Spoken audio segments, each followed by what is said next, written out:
بلکہ جن لوگوں نے ان کو فورس کیا ہے کہ وہ یو ٹرن لے لیں، وہ لوگ جو ہیں وہ گراؤنڈ ریئلٹی سے کٹ آف ہیں، اس لیے کہ نواز شریف صاحب جن لوگوں کے احتساب کا مطالبہ کر رہے ہیں، وہ آج پاکستان جس اقتصادی بحران کا شکار ہے اس میں ان کا بہت بڑا کردار ہے، اور نواز شریف صاحب رول آف لا کی بات کر رہے ہیں، تو جب آپ پاکستان کے تمام سیاسی اور معاشی مسائل حل کرنا چاہتے ہیں تو اس میں جو سب سے اہم ترین جو سلوشن ہے وہ رول آف لا ہے، تو رول آف لا اگر ہوگا تو سارے مسئلے حل ہو جائیں گے۔ یہ پہلی دفعہ نواز شریف صاحب کو فورس نہیں کیا جا رہا، مجھے اچھی طرح یاد ہے کہ اسی طرح جب 2016 میں پرویز مشرف کے خلاف ایک اسپیشل کورٹ میں ٹرائل چل رہا تھا اور نواز شریف صاحب وزیر اعظم تھے، اور وہ اکثر ہمیں پرائم منسٹر ہاؤس میں بلا کے پوچھتے تھے کہ جی یہ پرویز مشرف صاحب کے خلاف جو ٹرائل ہے تو ان کو عدالت میں کیوں نہیں پہنچنے دیا جاتا، یہ ہاسپٹل کیوں پہنچ جاتے ہیں؟ تو ہم ان سے کہتے تھے جی کہ آپ ہم سے کیوں پوچھتے ہیں، آپ اپنے وزیر داخلہ چودھری نثار سے پوچھیں۔ اور پھر کچھ میٹنگز ہوئیں، ان میٹنگز میں نواز شریف صاحب کو یہی کہا گیا کہ آپ سب کچھ اللہ پہ چھوڑ دیں اور پرویز مشرف کا احتساب بھول جائیں، اگر آپ پرویز مشرف کو پاکستان سے جانے کی اجازت دے دیں گے پاکستان کی اکانومی ٹھیک ہو جائے گی، پاکستان بالکل ترقی کی شاہراہ پہ گامزن ہو جائے گا۔ اور ان کے جو منسٹر ان کو یہ بات کہتے تھے، وہی منسٹر ہمیں بھی یہ بات کہتے تھے۔ تو اس کے بعد آپ کو یاد ہے مارچ 2016 میں پرویز مشرف صاحب کو پاکستان سے جانے کی اجازت مل گئی، اور اس کے بعد کیا ہوا، پاکستان کے معاشی مسائل نہیں حل ہوئے، اس کے بعد ایک پروسیس شروع ہوا اور نواز شریف صاحب جو ہیں وہ نااہل ہو گئے۔ اب وہی لوگ جو 2016 میں نواز شریف صاحب کو کہہ رہے تھے کہ پرویز مشرف کا احتساب نہ کریں، یہ والا معاملہ چھوڑ دیں، اب وہی لوگ ہیں ایگزیکٹلی جو کہہ رہے ہیں نہ باجوہ کی بات کریں نہ جنرل فیض کی بات کریں، اللہ پہ چھوڑ دیں اور سارے مسئلے حل ہو جائیں گے۔ میں آپ کو ایک بات بتانا چاہتا ہوں کہ جنرل باجوہ صاحب جو ہیں انہوں نے پچھلے 5-6 دن میں مسلم لیگ نون کے کم از کم 3 جو سینئر رہنما ہیں ان کے ساتھ بات چیت کی اور 2 بندوں کے ساتھ یعنی کہ 2 سینئر رہنماؤں کے ساتھ انہوں نے کافی سخت لب و لہجہ اختیار کیا اور کافی سخت الفاظ کا ایکسچینج بھی ہوا ہے، اور یہ وہ لوگ ہیں جو نواز شریف صاحب کا جو بیانیہ جب آیا تھا تو وہ اس کو سپورٹ کر رہے تھے، اور اب آپ دیکھیں گے کہ یہ لوگ خاموش ہو جائیں گے۔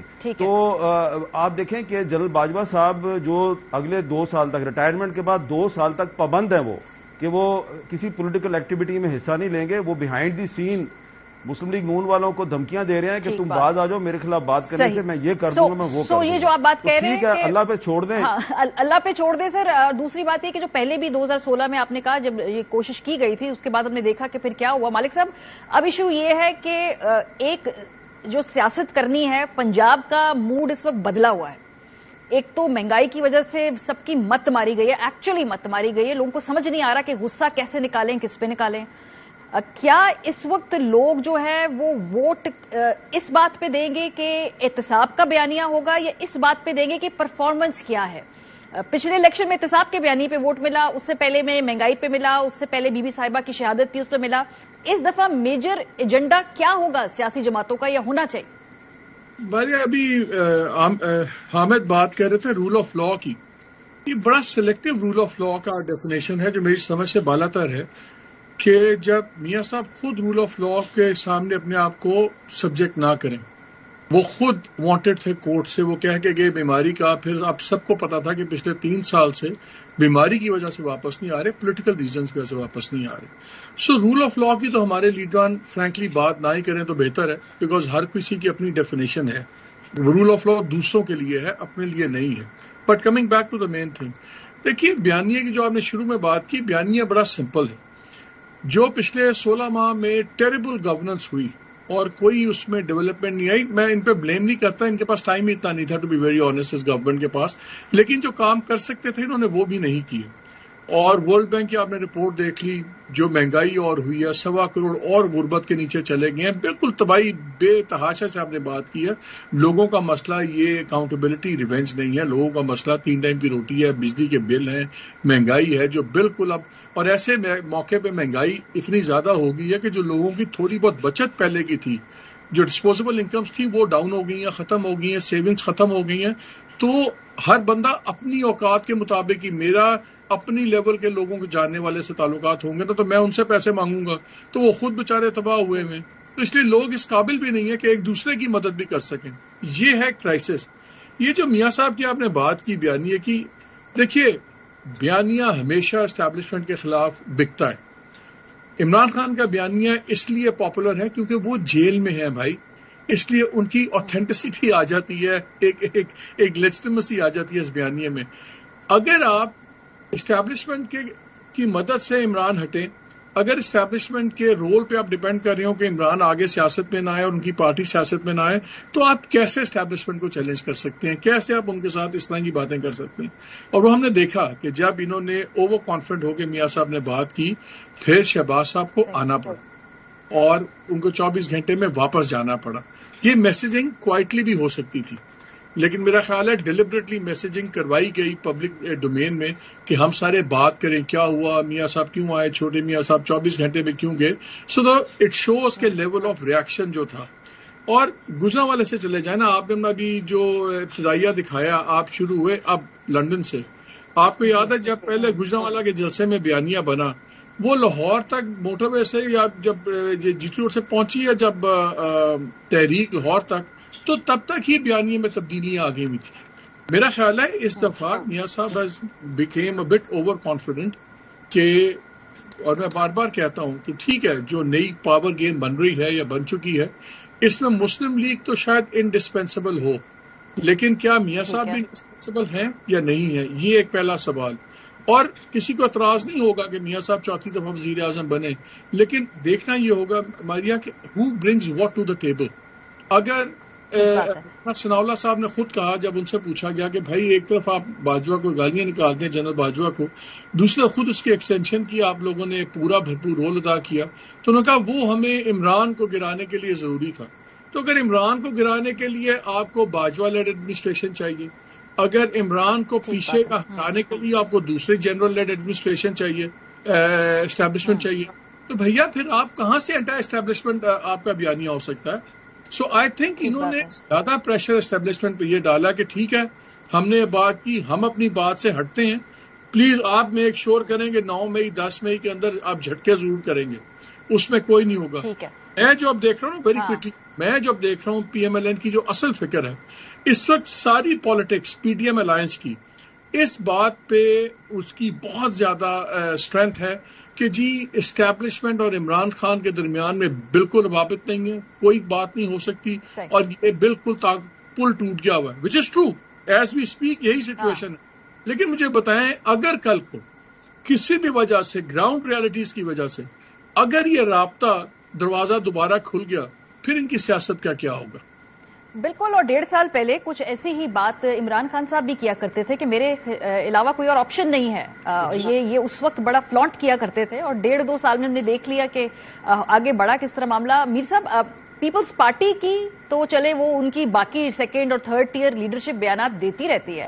زرداری صاحب نے کچھ عرصے پہلے ایک بیان دیا، اس میں انہوں نے کہا جی کہ الیکشن کمیشن طے کرے گا اور یہ خلقہ بندیاں ہو جائیں. بلاول نے تھوڑا اس کو چیلنج کیا، لوگوں نے کہا گڈ کاپ بیڈ کاپ ہے. وہ جو تھوڑی سی ایک ہلچل کریٹ کر کے بڑی معنی خیز خاموشی ہے، یعنی لیول پلینگ فیلڈ کے معاملات ہیں، بہت سارے اور ایشوز ہیں. پھر یہ جو باجوہ صاحب والی ڈیل کے اوپر پیپلز پارٹی کی حوالے سے کوئی موقف نہیں ہے. یہ جو معنی خیز خاموشی ہے یہ کیوں ہے آپ کی نظر میں؟ دیکھیں، معنی خیز خاموشی جو ہے اس کی بڑی وجوہات ہیں. میں تو پچھلے کوئی 5-6 مہینے سے کہہ رہا ہوں کہ پیپلز پارٹی جو ہے اس نے ایکچولی تو پیپلز پارٹی ماسٹر مائنڈ تھی نا، جو عمران خان کو پورا نکالنے کا جو منصوبہ بنایا گیا تھا. پی ایم ایل این تو کہتی تھی اسمبلیوں سے استعفے دے دیے جائیں، اور پیپلز پارٹی کہتی تھی نہیں استعفے نہ دے، تحریک عدم اعتماد لے کے آئیں. اور اس کے بعد پھر پیپلز پارٹی نے راضی کیا. آصف زرداری صاحب جو ہیں انہوں نے شرط پیش کی کہ اگر شہباز شریف کو وزارت عظمیٰ کا امیدوار بنایا جائے تو میں ایم کیو ایم اور بی اے پی اور باقی جو اتحادی ہیں پی ایم ایل کیو ان سے میں ووٹ لے لوں گا. اور انہوں نے کر کے دکھایا، لے آئے. بیچ میں پھر جنرل باجوہ صاحب جو ہیں وہ پرویز لائی صاحب کو توڑ کے لے گئے، اس کی وجہ سے ایک سیٹ بیک ہوا. لیکن master mind actually Peoples Party تھی عمران خان صاحب کو تحریک عدم اعتماد کے ذریعے ہٹانے کے پورے منصوبے کا. لیکن بعد میں پھر جب عمران خان صاحب ہٹ گئے اور ایک کولیشن گورنمنٹ بنی، تو with the passage of time جو ہے وہ پیپلز پارٹی جو ہے اس کو یہ محسوس ہوا کہ بہت سے معاملات میں اس کو اعتماد میں نہیں لیا جاتا. اور خاص طور پہ جو پیپلز پارٹی اور پی ایم ایل این کے درمیان جو دوریاں پیدا ہوئیں وہ بی اے پی کی وجہ سے پیدا ہوئیں، کیونکہ پہلے بی اے پی کے بارے میں کہا گیا پیپلز پارٹی کو کہ یہ ان کا جو چیف منسٹر ہے بلوچستان کا قدوس بدنجو، اس کے سمیت پوری کی پوری پارٹی جو ہے وہ پیپلز پارٹی میں ضم ہو جائے گی۔ اس کے بعد پھر ایک یو ٹرن لیا گیا اور پھر بی اے پی سے کہا گیا کہ نہیں، اب آپ نے پیپلز پارٹی میں نہیں جانا، اب آپ نے پی ایم ایل این میں جانا ہے۔ اور اس میں جو انوار اللہ کاکڑ صاحب ہیں وہ پیپلز پارٹی کے بجائے مسلم لیگ نون کی لیڈرشپ کے ساتھ انہوں نے میل ملاقات شروع کر دیا۔ یہاں سے ایک پھٹا شروع ہوا اور اس کے بعد جب نگران حکومتیں قائم ہوئی تو سندھ میں جو نگران حکومت ہے وہ آپ کو پتہ ہے پیپلز پارٹی کی مرضی کے مطابق نہیں ہے، ان کے جو وزیر داخلہ ہیں سندھ کے وہ تو کھلم کھلا پیپلز پارٹی کی مخالفت کرتے رہے ہیں۔ اور اب جو 2-3 دن پہلے جو سندھ میں ایک واقعہ ہوا ہے سکرنڈ میں، وہاں پہ جس طریقے سے دیہاتیوں کو مار کے کہا گیا دہشت گرد مار دیے گئے، اور بعد میں پھر وہ بیچارے معصوم دیہاتی نکلے اور ان کے قتل کا مقدمہ بھی درج ہو گیا ہے۔ تو اس صورتحال میں پیپلز پارٹی جس کا ووٹ بینک جو ہے وہ سندھ میں زیادہ ہے، وہ کیسے جو ہے وہ اسٹیبلشمنٹ کے ساتھ کھڑی ہو سکتی ہے؟ اور پیپلز پارٹی کو یہ بھی ایکسپیرینس ہے کہ جس طرح پہلے پی ٹی آئی کو استعمال کر کے ٹیشو پیپر کی طرح پھینک دیا گیا، اسی طرح اس کو بھی کئی دفعہ استعمال کیا گیا پیپلز پارٹی کو۔ آپ کو یاد ہے کہ ایک تحریک عدم اعتماد جو ہے وہ مسلم لیگ نون کے چیف منسٹر کے خلاف بلوچستان میں لائی گئی تھی اور استعمال کر کے پھینک دیا گیا پیپلز پارٹی کو۔ اب وہی کچھ مسلم لیگ نون کے ساتھ ہونا ہے۔ اب بس دیکھتے جائیں، یہ مسلم لیگ نون والے جو ہیں یہ اچھی بات ہے، سب کچھ معاملات اللہ پہ چھوڑ رہے ہیں، لیکن ان کے ساتھ جو ہونا ہے تو پھر یہ بعد میں رویا کریں گے ایک دن کہ اوہو یہ کیا ہو گیا۔ یہ تو پاکستان کی سیاست کا المیہ ہے نا، میں نے تو اوپننگ میں یہ کہا کہ بھائی جتنا بڑا دل اگر آپ ان کے لیے کرتے ہیں جو آئین شکن ہے تو پھر آپ اپنے سیاسی مخالفین کے لیے بھی اتنا بڑا دل پیدا کریں نا۔ مالک صاحب، ایشو یہ کہ جو level playing field Peoples Party مانگ رہی تھی وہ کس قسم کی لیول، مطلب ابھی ہم نے سندھ کے اندر دیکھا میئر الیکشن کے اندر وہاں پر جو ان کے سیاسی مخالفین تھے وہاں لیول پلینگ فیلڈ ان کو ملی، کیا یہ اس طرح کی لیول پلینگ فیلڈ جا رہے ہیں جیسی کہ سندھ میں کچھ عرصے پہلے ان کو ملی ہے اور اب وہ نہیں ان کو، کیونکہ لیول پلینگ فیلڈ کیا وہ سب کے لیے چاہ رہے ہیں یا اسپیسیفکلی اپنے لیے بالکل پرسائسلی وہی لیول پلینگ فیلڈ چاہ رہے ہیں؟ دیکھیں 2-3 ان کے ریزنز ہیں۔ ایک، جب آپ کو یاد ہے کہ کراچی کی انہوں نے نیا ڈسٹرکٹ بھی بنایا، سب کچھ کیا، پوری کاو آؤٹ کیا کراچی کو، ری کاو کیا، تو اس کا خیال تھا کہ اس میں ان کی سیٹس بھی آئیں گی۔ ان کو یہ پتا لگا، اور جیسے بھی دوست ملنے والے بتا ہی دیتے ہیں کہ 5 سیٹیں جو وہ اپنے کھاتے میں رکھ کے بیٹھے ہوئے تھے پی ٹی آئی کے کوٹے میں سے، کہ وہ ان میں سے 5 سیٹیں ایکسٹرا ایم کیو ایم کو دلائی جائیں گی۔ ایک وہ وہاں سے کافی زیادہ ہارڈ برننگ شروع ہوئی۔ پھر ہم نے دیکھا کہ ساؤتھ پنجاب میں جو سرٹن گارنٹیز ان کا خیال تھا کہ ہمیں، انہوں نے ٹیکن فار گرانٹیڈ لیا تھا کہ ایکس نمبر آف سیٹس میں ہمیں ایڈجسٹ کیا جائے گا اور ہمیں وہاں سے ایکسٹینڈ دی جائے گی، وہاں پہ بھی ان کا ہاتھ ہو گیا۔ اور I don't know how to say it on air, but very carefully I'll say it, کہ میں نے یہ 21 اگست کو خبر بریک کی تھی کہ کراچی میں، سندھ میں ایک پورا ڈریگ نیٹ میں لایا جائے گا پیپلز پارٹی کو، اور بہت سے گزرا ہوں گے، پھر چاولہ آگے، پھر ہم نے دیکھا یہ سلیم بناری وغیرہ سارے جو personal secretary former Sindh chief minister کے، وہ بھی سارے ان کے اور ان کا خاندان سارا بیچ میں آ گیا۔ وہاں پہ بہت زیادہ اس وقت ریکوریز بھی ہو رہی ہیں، not necessarily on the record, of the record بھی بہت سی ریکوریز اس وقت چل رہی ہیں۔ سو یہ کافی چیزیں ہیں جس میں پیسہ بھی انوالوڈ ہے، کچھ بروکن پرومسز انوالوڈ ہیں، کچھ بروکن امیدیں انوالوڈ ہیں، اور میرا خیال ہے کہ ایک وقت آیا تھا کہ تھوڑا سا پیپلز پارٹی اپنے ویٹ سے زیادہ پنچ کرنا شروع کر دیا تھا، جس کو کہتے ہیں نا پنچنگ ابو دیئر ویٹ۔ تو سارے تھوڑے تھوڑے نا سب کو ذرا کاٹے لگے، اور جو حامد ابھی بات کر رہے تھے I agree with it partially, کہ مسلم لیگ بھی جو اس وقت سمجھ رہی ہے یہ شاید مارچ میں ویوز اور ہوں، لیکن تب تک بیانیوں کا ٹائم گزر گیا ہوگا ان کے ہاتھ سے۔ یہ جو آپ نے انٹرسٹنگ بات کی نا کہ کوئی 1.25 سال پہلے میر صاحب کانورزیشن بالکل ڈفرینٹ تھی۔ اس وقت ہم کہتے تھے کہ سارے مزے پیپلز پارٹی لوٹ رہی ہے، سارا جو نزلہ یہ پی ایم ایل این پہ گرنا ہے، سخت وزارتیں ان کے پاس، سارے ٹف فیصلے انہوں نے کرنے ہیں، پیپلز پارٹی کے پاس تو زبردست وزارتیں ہیں، سندھ پورا ان کے پاس، تو کتنی زبردست ڈیل نیگوشیٹ کی زرداری صاحب نے، بڑے زبردست وہ سیاستدان ہیں۔ اب 1.25 سال بعد ہمیں لگ رہا ہے کہ نواز شریف صاحب نے معاملات بہتر طریقے سے طے کر لیے ہیں غالباً۔ آپ کی کیا اسیسمنٹ ہے پورے 18 مہینے پلس یہ جو 4-6 مہینے اوپر ہوئے ہیں؟ دیکھیں اس میں زرداری صاحب جو ہیں انہوں نے کوشش تو کی تھی کہ ایک اچھی ڈیل مل جائے، اور جب تک باجوہ صاحب آرمی چیف تھے تو وہ پہلے اس ڈیل میں رخنہ اندازی ڈالنے کی کوشش کرتے رہے، کیونکہ آپ کو شاید یاد ہی ہوگا کہ جب تحریک عدم اعتماد پیش کر دی گئی تھی مارچ میں، تو اس کے بعد تقریباً 2 ہفتے تک باجوہ صاحب نے کوشش کی کہ یہ تحریک عدم اعتماد کسی طریقے سے واپس ہو جائے۔ اس میں مسلم لیگ نون جو ہے اس نے کوئی اتنا سٹینڈ نہیں لیا، لیکن آصف زرداری صاحب، مولانا فضل الرحمان، اختر مینگل، خالد حسین مکسی، یہ لوگ تھے جنہوں نے سٹینڈ لے لیا اور باجوہ صاحب سے کہا کہ جی ہم نے تحریک عدم اعتماد واپس نہیں لینی۔ اس کے بعد پھر باجوہ صاحب جو ہیں انہوں نے ان کے ساتھ ڈیل کرنے کی کوشش کی، ان کے ساتھ ڈیل نہیں ہوئی، پھر جنرل عاصم منیر صاحب آرمی چیف بن گئے۔ تو یہ جو پیپلز پارٹی کی جو مشکلات شروع ہوئی ہیں، یہ جنرل عاصم منیر کے آرمی چیف بننے کے بعد شروع ہوئی ہیں۔ آپ دیکھ لیں، اس سے پہلے تو ان کو کوئی اتنی پرابلم نہیں تھی۔ تو اب زرداری صاحب ابھی بھی کوشش کر رہے ہیں کہ جو بلاول صاحب کے کچھ بیانات سے کچھ ایسا تاثر ملا کہ شاید پیپلز پارٹی جو ہے وہ خوش نہیں ہے، تو وہ کوشش کر رہے ہیں کہ راستہ نکالیں، لیکن مجھے لگتا یہ ہے کہ مشکل سے راستہ نکلے گا، نہ تو آنے والے وقت میں پیپلز پارٹی کو کچھ ملنا ہے، اور مسلم لیگ نون جن حسین خوابوں میں کھوئی ہوئی ہے، ان حسین خوابوں میں سے اس کو اتنا نہیں ملے گا، تعبیر اتنی نہیں ملے گی مالک صاحب آپ ایڈ کریں، جتنی پھر کہ اس کے وہ بعد اس خواب سیگمنٹ کو ہم دیکھتے ہیں۔ سمیٹیں گے۔ جی ان کا کانفلکٹ یہ ہوگا کہ میاں صاحب اینڈ پارٹی کو بڑی کلیئر انڈرسٹینڈنگ سے لایا جا رہا ہے کہ وہ جب آئیں گے تو ہائبرڈ نظام چلے گا، اور اس میں فیسیلیٹیشن کاؤنسل ایک انجن آف گروتھ کے طور پہ کام کرے گی، اور ابھی اس میں آپ فردر چینجز دیکھیں گے، آرگنائزیشنل چینجز دیکھیں گے، اپوائنٹمنٹس دیکھیں گے فیسیلیٹیشن کاؤنسل میں۔ میاں صاحب کا خیال یہ ہے ہمیشہ کی طرح کہ میں جب آؤں گا تو میں اپنی من مانی کروں گا، اپنے ہی کروں گا، اور یہی ایک فیکٹ ہوگا کہ جو اکنامک ایجنڈا آگے ہونا ہے، اگر وہ ڈار صاحب کو واپس لگاتے ہیں اور ادھر سے فیسیلیٹیشن کاؤنسل کی چیزیں ہوتی ہیں، آپ کو خالی پولیٹیکل کے علاوہ پہلی دفعہ اکنامک انیشیٹوز کے اوپر بھی کلیش ہو جائے گا میاں صاحب کا اسٹیبلشمنٹ، اس لیے جو آنے والے ماہ ہیں وہ بڑے انٹرسٹنگ ہوں گے۔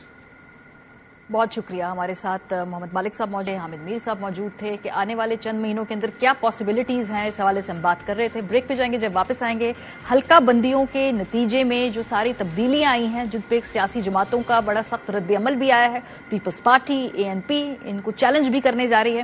بریک کے بعد اس پہ بات کریں گے کہ قومی اسمبلی کی جو سیٹیں ہیں اس پہ مجموعی طور پہ کیا فرق پڑا ہے، اور ہر صوبے میں کتنا فرق پڑے گا ان نئی حلقہ بندیوں کے نتیجے میں۔ بریک کے بعد ہمارے ساتھ رہیں۔ Welcome back. جو نئی حلقہ بندیاں ہوئی ہیں مردم شماری کے بعد، اب ان کی ساخت سامنے آ گئی ہے، ان کی تعداد کیا ہے، کہاں سیٹیں بڑھ رہی ہیں، کدھر سیٹیں کم ہو رہی ہیں۔ جو نئی حلقہ بندیوں کے نتیجے میں نیا جو بساط ہے وہ کیا ہوگی، ذرا اس کو آسانی سے آپ بھی سمجھیں، اور ہم آپ کو مزید انفارم کرتے ہیں کہ نئے حلقہ بندیوں کے نتیجے میں کیا کیا ہونے جا رہا ہے۔ قومی اسمبلی کا سب سے پہلے ہم رخ کرتے ہیں۔ قومی اسمبلی کی جو پہلے نشستیں تھیں وہ تھی 272، اب یہ کم ہو گئی ہیں، یہ 266 ہو گئی ہیں۔ قومی اسمبلی میں یہ فرق پڑا ہے کہ آپ کے پاس نشستیں کم ہوئی ہیں 6۔ وفاقی دارالحکومت میں کیا فرق پڑا ہے؟ اسلام آباد سے وہاں پہ قومی اسمبلی کی 3 نشستیں مختص کی گئی ہیں۔ خیبر پختونخوا میں قومی اسمبلی کی نشستیں 39 سے بڑھ کر 45 ہو گئی ہیں۔ پنجاب میں قومی اسمبلی کی 141 اور سندھ کی 61 اور بلوچستان کی 16 نشستیں برقرار رکھی گئی ہیں، اس نمبر میں رد و بدل نہیں ہوا۔ کراچی کی قومی اسمبلی کی نشستوں میں مزید ایک نشست کا اضافہ کیا گیا ہے، جبکہ انٹیریئر سندھ سے جو سانگڑ کی ایک نشست ہے وہ کم ہو گئی ہے۔ قومی اسمبلی کے جو اکثریتی حلقوں میں ووٹرز کی تعداد ہے، اس کا جو سیمپل سائز رکھا گیا، جو سائز رکھا گیا ہے اس ووٹر کی پوری تعداد کا، وہ 8 لاکھ سے 9 لاکھ کے درمیان رکھا گیا۔ تو یہ قومی اسمبلی کے اندر آپ کو بتایا انٹیریئر سے سیٹ کم ہوتی ہے، کراچی میں بڑھتی ہے، باقی جو صوبوں کی وہ برقرار رکھی جاتی ہے۔ پنجاب اسمبلی میں کیا فرق پڑا ہے جی؟ لیٹس سی، پنجاب اسمبلی کی جو کل نشستیں ہیں وہ 297 رکھی گئی ہیں۔ راولپنڈی کی صوبائی نشستیں 15 سے کم ہو کر 13 ہو گئی ہیں۔ گجرات کی صوبائی نشستیں بڑھ گئی ہیں، 7 سے بڑھ کے 8 ہو گئی ہیں۔ بھکر کی صوبائی نشستیں 4 سے بڑھ کر 5 ہو گئی ہیں۔ قصور کی 9 سے بڑھ کے 10، راجن پور کی بڑی ہے، بھکر کی 4 سے 5 ہوئی ہے۔ اس کے بعد گجراوالا کی سیٹیں ہیں وہ کم ہوئی ہیں، 14 سے 12 ہو گئی ہیں۔ ملتان کی کم ہوئی ہے، سیالکوٹ کی نشستیں کم ہوئی ہیں۔ لودھرا کی نشست جو ہے وہ 5 سے کم ہو کر 4 ہو گئی ہے۔ مظفر گڑھ کی نشستیں کم ہوئی ہیں۔ ڈیرہ غازی خان کی 8 سے کم ہو کر 6 نشستیں ہو گئی ہیں۔